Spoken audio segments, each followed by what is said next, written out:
Hey guys, it's SAKURA-ROSEGAMER here. Today I'll be talking about League of Legends Seraphine and Skyrim, and that's how you say his name, because them two stories are like connected to each other. So let's get to it.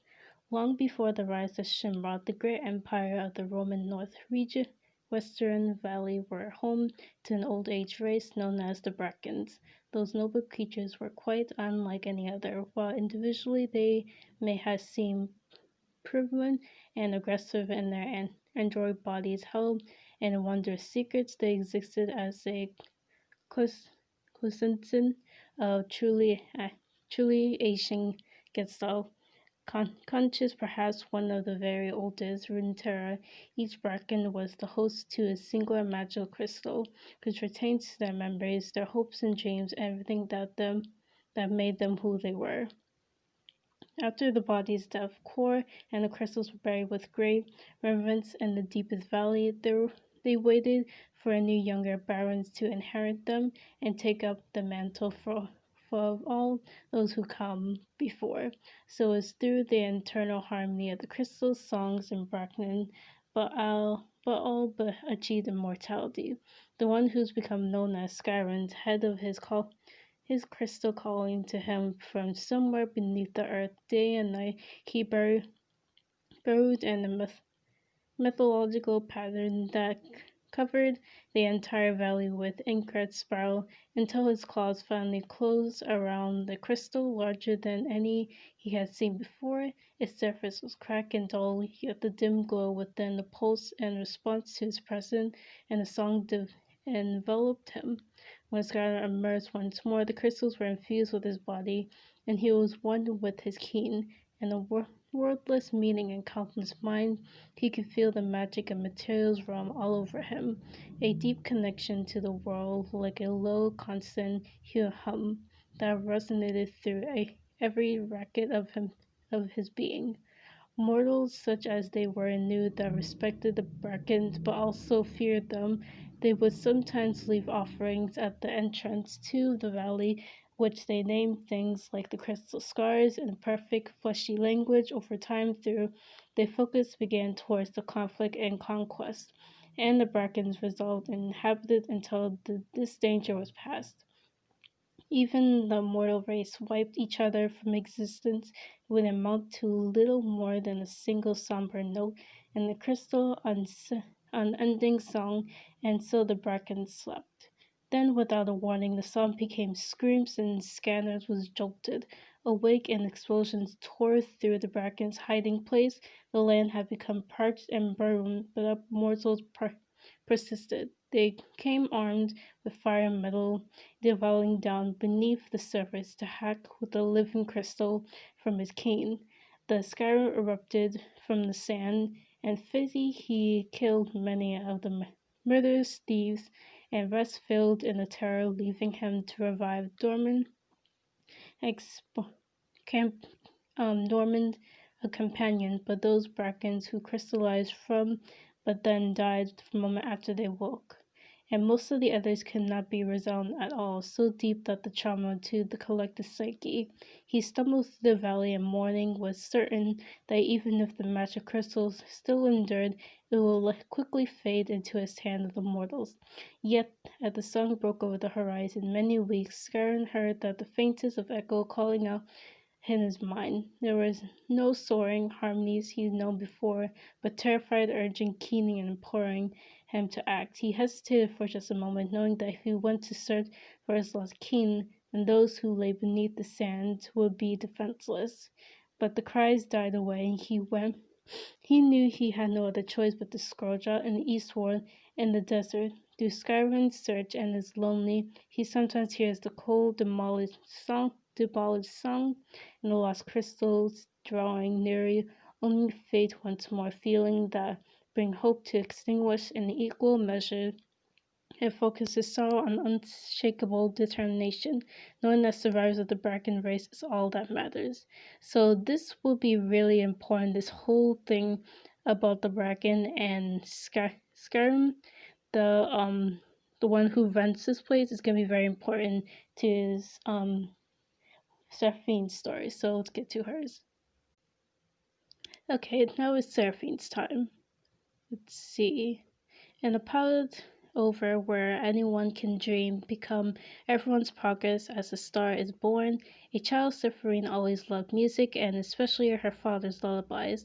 The songs are beautiful but sad. He brought up the plot over as he and Seraphine's mother, two lifelong Satins, sought a better life in the city of progress, leaning out the window in their Hactus workplace and where broken sound tech was made to play again, and Seraphine along sang along with the streets and the shanties of the selling gates of the whistling apprentice, even the melody of the conversation is bustling the city with piled over. She was never alone.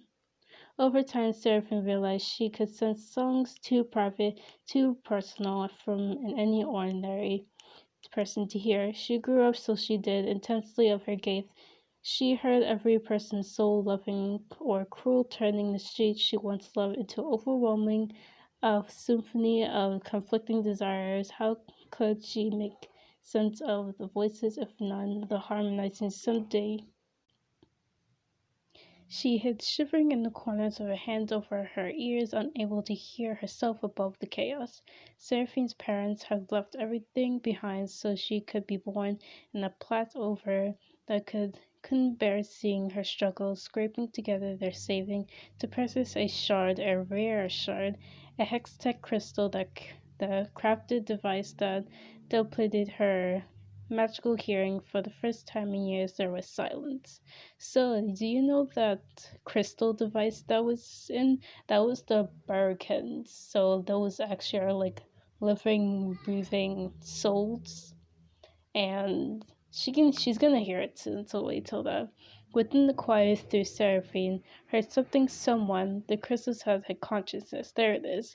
The born of the Birkins web. The voice was kind and a human, a distance and desert, the ancient conflict and ancestry. 1,000-year history sang in her unison. Although this part kind of confuses me because when I read the Brackens, they were like peace because they were peaceful, and the people would since the people were like scared, they would give them like ritual like foods and stuff like this so they won't bother them, but they didn't do anything to them. So the humans in their world started to mercilessly masquerade their entire Bracken people, and she has it now. So I'm not sure why this is peaceful. Wouldn't it be like very angry since it's like these humans are using us as high tech technology or something like that? And sang in unison. Seraphine, awed at acts for the guys overwhelming by yearning over her. She worries she may have no songs of her own. What is she, merely a voice to others? We all forge others' voices and presence of song back. And slowly she learned to manage the noises that helped Seraphine understand how to resonate with the crowd, to sing with them, using her dampery latch each day. The first time she performed in front of the audience, testing her skills, she was nervous beyond words. She kept singing and the crowd swelled. Soon the biggest venue and plot over had Seraphine's fans spilling into the streets. Still, something was missing in the crowd. She and herself, she was all too perceptive of the city. Her parents had worked so hard to leave Zalin. The first time she rode the clanging lift down, Seraphine felt somehow at home, but still a stranger in Zalin. She heard the refrains of restlessness and ambition much like above, yet within the freedom with their own, she spent more time below, also sensed pain and fear of the chamberons who controlled every opportunity, hatred of the spoiled, arrogant palaces above. There was so much discord. She began to perform and listen to their new crowds. Their hearts singing in their struggle, the two cities were divided more than a simple misunderstanding. She wanted to mend and unite, but she kept hearing the same refrain, "It's not that simple," and Zolom. And eventually the plot was starting to feel less like home. The voices of her high-tech crystal had spoken what hatred left unchecked could accomplish. Seraphine couldn't let that happen and say she loved, pursuing her parents' hope. She demanded and the Emperor, and together she repurposed the crystal to power its opposite platform that would amplify her gift. Novi pressed them, allowing her to hear others and their complexity. She rode this platform down the streets and started stepping out into the Enros between platform and zone. As the crowd gathered, the light dazzled. She is assistant from both worlds and mingled together to hear her. It was a new song, not just understanding unity. It wasn't perfect, it might never be, but her voice mattered, and Seraphine realized maybe she could help others in their voices too. Seraphine has become the primary star in both Platnova and Zoha. Empowered her by her gift in high tech, she amplifies her voice with all of the fresh voice of optimism. Because of her, everyone matters, especially those who are struggling.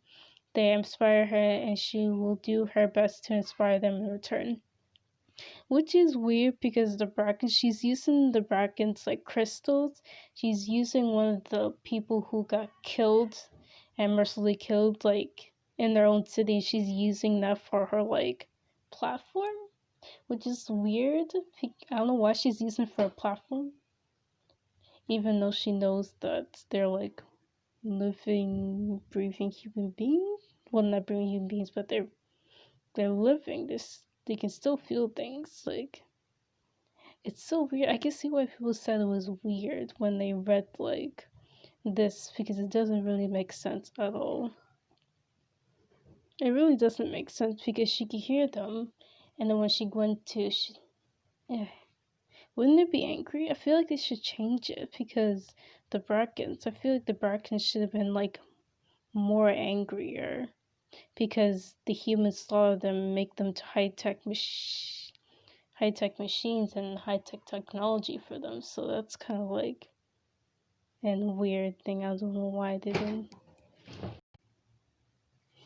And a lot of people think like it's weird because there's not much story that goes on, and because of Zonin. Zonin is like the bottom where a lot of people talk about that it's like it's like the poor part of the country, and there's like nothing left. So if you're like rich, something will be stolen from her because, and same thing with the outfit and all of them. I'm pretty sure would have got stolen or got pawned off of it because she describes the city that she once lived in, and she says she was poor as well.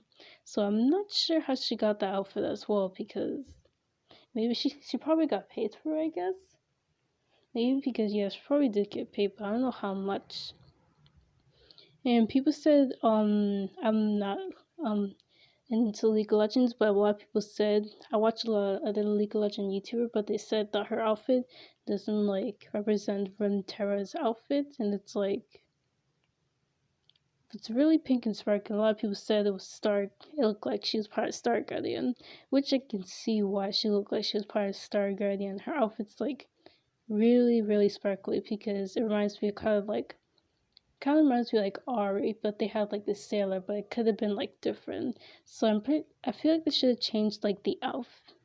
They don't have to change the outfit, but they could have put more stuff that was like more Runeterra, like, because a lot of people said that it was supposed to be like she was really poor, and everyone's wondering like how she got all this stuff. So it's kind of weird and all that, but this is her like bio. I kind of wish it was more talking about how she lived through this and all that, because she said her parents were poor, and her parents saved up and spent all that money for her to like not struggle, and then somehow her parents got money. So I'm not really sure how they got money and all. It doesn't explain like if they had a job and all that. Well, they probably did have a job, but I'm wondering how much money they like spent on that though. So that's the one thing that confuses me. There's a lot of things that's just like really confusing. It's like how did she get this and how and all that. But so hope you guys enjoyed this video. Like, comment, subscribe for these, and I'll see you guys next video. Bye, love roses.